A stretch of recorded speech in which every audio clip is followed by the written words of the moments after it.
Today I've decided to focus on the home office. Your whole house is probably your home office, right? It's even more important now to design a space that's specific for work.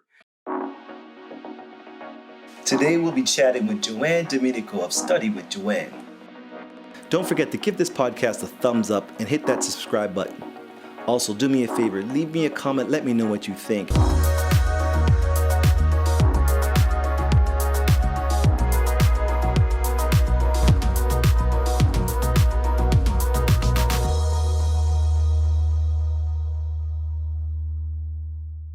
Hi there, and thank you for joining me on Lifestyle Design, the podcast. It's our very first episode, so I'm super excited. It's also a very unique way to start the episode because we're under unique circumstances right now. COVID-19 has pretty much locked us all indoors, which means we're all working from home, we're all studying from home, and we're homeschooling. The home office is more important than ever in our space. And I know a lot of people have never designed their home office because we're so used to working on small platforms, our iPads, our tablets, that we take them where we want to go. We can work in bed, in our sofas. Well, now that's not really going to work as much. If you're going to be spending a lot of time at home, a lot of hours, you need to be productive. One, you should probably be in a separate space. And two, it's got to be really functional for your kids to be able to study and produce at a high level. And obviously, if you're working and you're taking calls, you want to be in a professional atmosphere. But to help us get started in planning our space, I have someone special here who's going to give us some fantastic tips and ideas. Study with Joanne. She's a learning specialist, and she's also a client. We worked together and we designed parts of her home, including her home office. So we'll see little bits and pieces of that as we speak to her today. But she's going to give us tips on what's necessary and what we should consider when planning our home office. And then we'll do our job and make it look fantastic. How are you doing, Joanne? I'm good, thank you, Michael. How are you? Good. Getting all the bugs worked out for my very first podcast. So thank you for being so patient. Congratulations on everything that's happening with your career. It's been going on. Thank The you. TEDx was amazing. TED Talk. And just so I'm seeing you everywhere now. So an overview of exactly what you do and how things are going with your business. Okay, well, I am a learning strategist, and many people have never heard of a learning strategist before.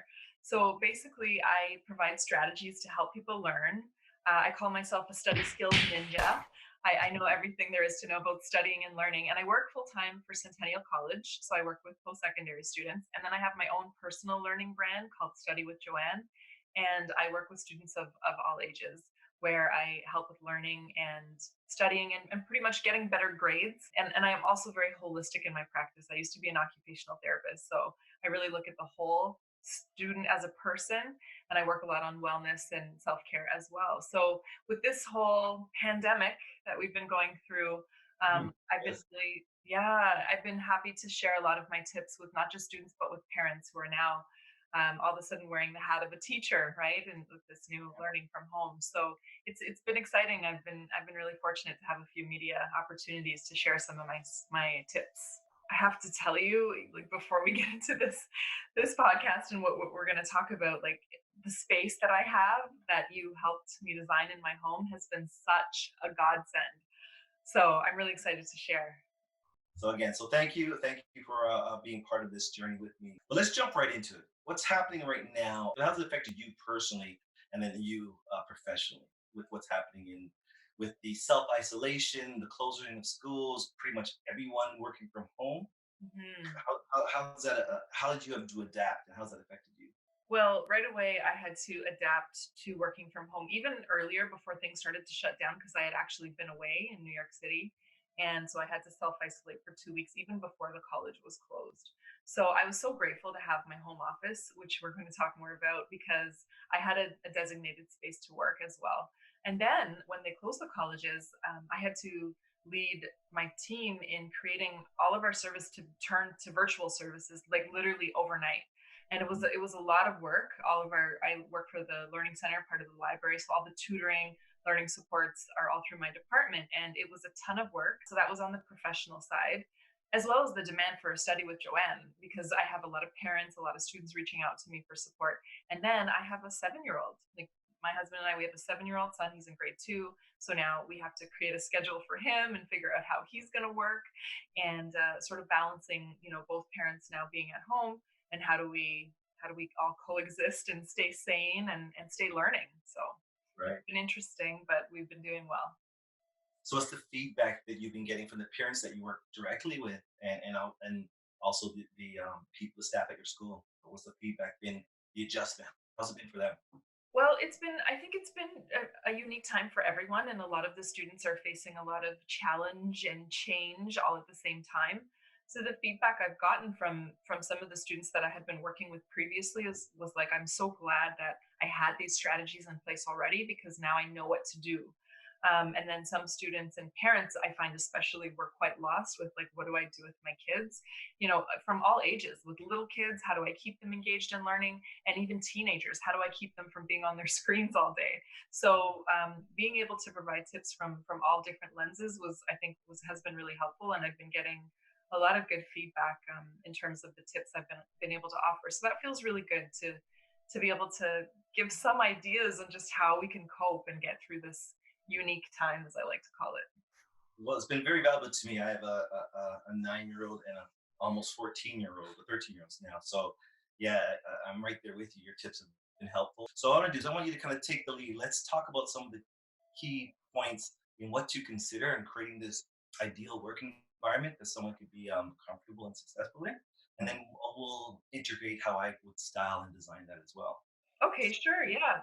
Because I think it's so important to have a space that's both functional and productive, and also motivating. So those are kind of the key areas that I remembered when you and I were meeting and discussing what I wanted for the home office.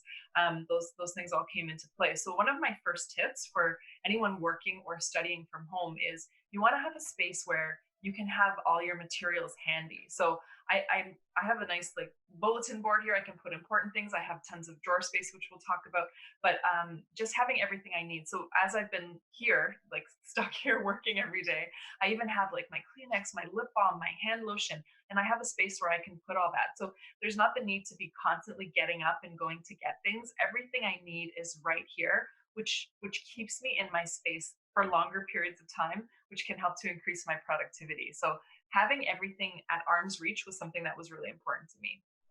Awesome, man. And that's true. And when I start a process for any space, but it's all about learning how my client is going to use the space. So really, we talk it through. How are you going to use it? Are you getting up and down? Are you standing up and working? What do you need at your hands level? So before we can get to the aesthetics, it's functionality. Let's design a place that's going to suit your needs, which is unique because you described you have a two office setup. Your needs are very different than what your sons are going to be, right? Mhm. He does not using the lip balm, so it's not going to be in his place, right? Right. So that's so important to put together this plan and really outline what are the needs and how am I going to work, and then we design around that. Mm. Yes, exactly. And my second tip is really important. I recommend that people choose a space, a working or study space, that's relatively clutter free, because many people don't realize that when there's a lot of clutter and visual distraction, it actually makes it harder for you to focus and concentrate. The brain really does like to learn in a clutter free environment. So that was key to me.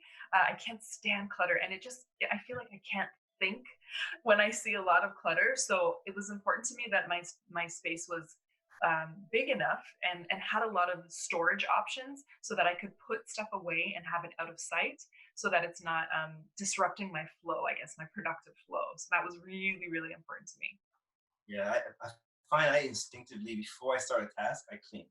I have to get things going. So I don't know what happened before, but if I left it in a mess, it won't be a mess when I start my next task because it's right. I can't focus, and I'm my thing is my brain jumps around a lot too, where I try to multitask. And so for me, the exercise is how do I reduce that? Because I know multitasking is not really an effective way to work.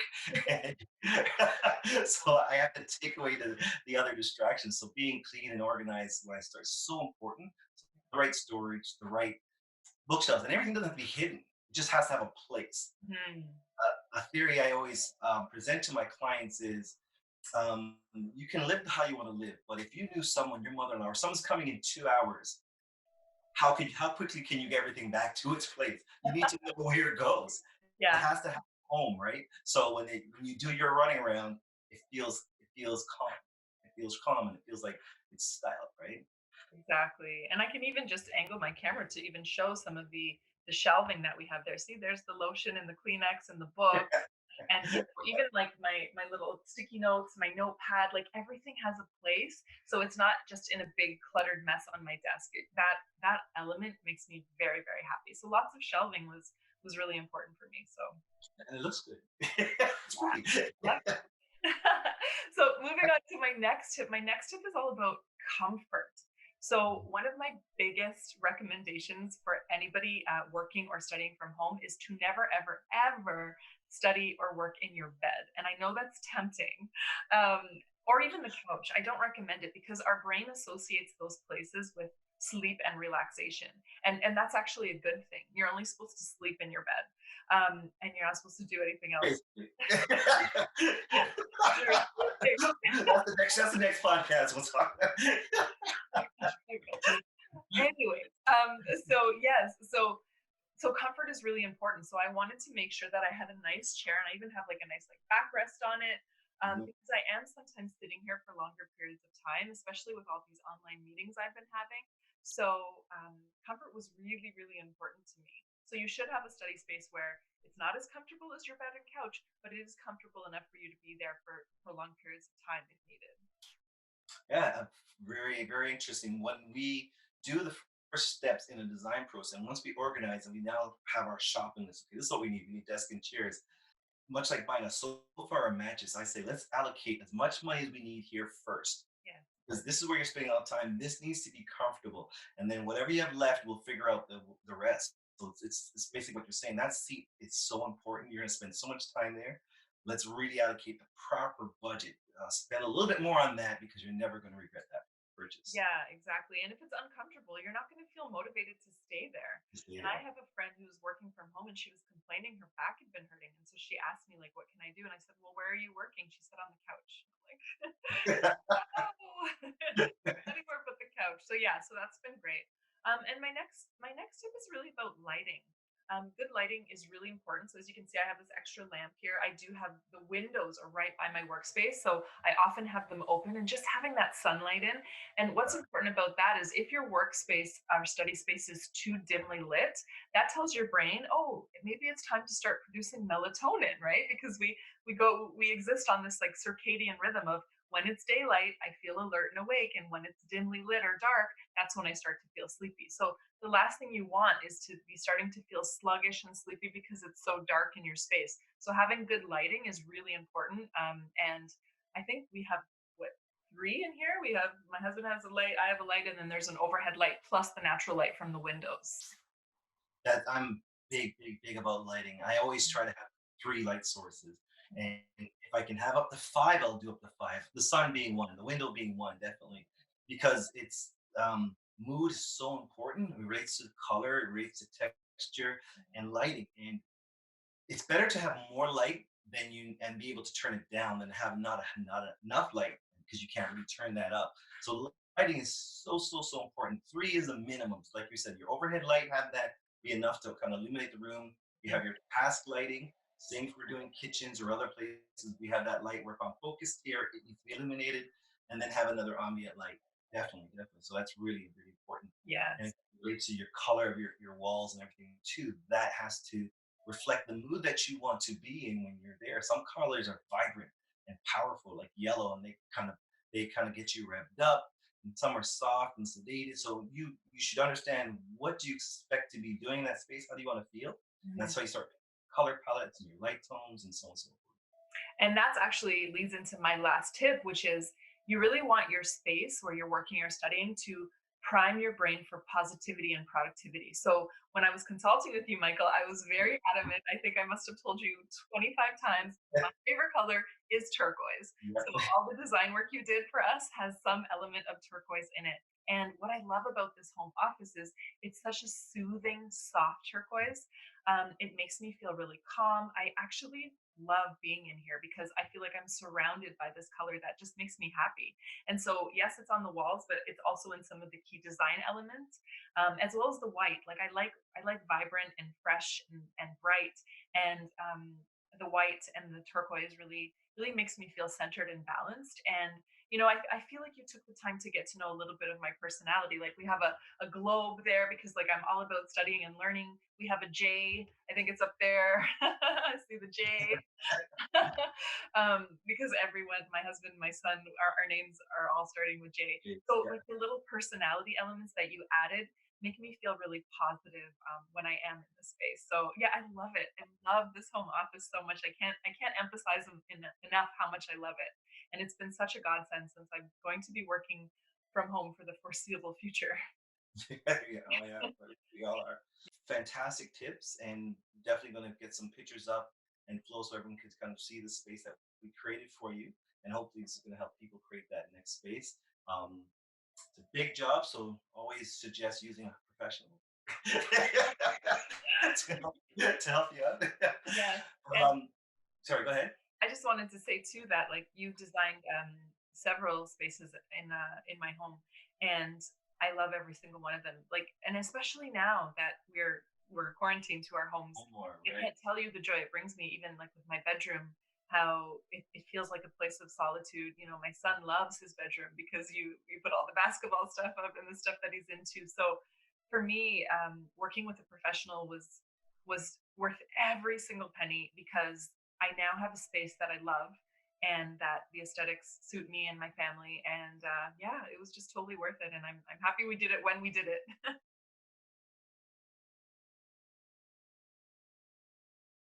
As you're speaking, I was thinking about how, again, when I start a project and what this situation in our global atmosphere has created, it was actually kind of a major purge. You always have to purge before you can start recreating and designing the lifestyle that you want, right? And obviously that's the slogan for my company and the name of this podcast, but it's really in everything. So if you have to make a clearing for yourself, you have to clear it before you can start putting back what you want, and then you get to select, right? So and when you were talking about that, as right now we got to select, oh my gosh, I have all this time, I'm home, I can meditate, I can work out, I can walk, we're like I'm playing cards with my kids and we're playing board games, stuff that we always said we wanted to do, but now we're actually doing. The Yeah, quality time has been amazing. yeah. So now we get to select what we put back. Mhm. We have this clearing of all this stuff that really wasn't as important as we had it in our priority, perhaps, and that's something for everyone to decide for themselves. So when the door opens, okay, we're going to add back going to work. What else are we going to add back? Mhm. And what's going to suffer? What are we going to remove to make that space for? Because we all have this clearing, so it's we all can be very very conscious right now, and it's a blessing of how we design our lifestyle moving forward. What is it that we what's the amazing things that we are doing now that we can now scheduling that we didn't schedule before. For sure. And I love what you said about purging because a big part of the process with you before you could come in and work your magic, we had to purge a lot. So this home office was used as a storage room essentially, and going through everything and figuring out what do we need, what we don't need. And so some of my recommendations for parents too with their children is to go through all their stuff and have bags that can be donated or stuff that they've outgrown. It's a great time to get away, to give away stuff or to get rid of stuff, because then when everything's back to normal and if you do want to redesign your space, then you don't have to worry about that first step of purging because that's a major step. So do it Right? now when you have that extra time, like we're saying, when there's all this extra time to do so many of the things that you never thought you had time for.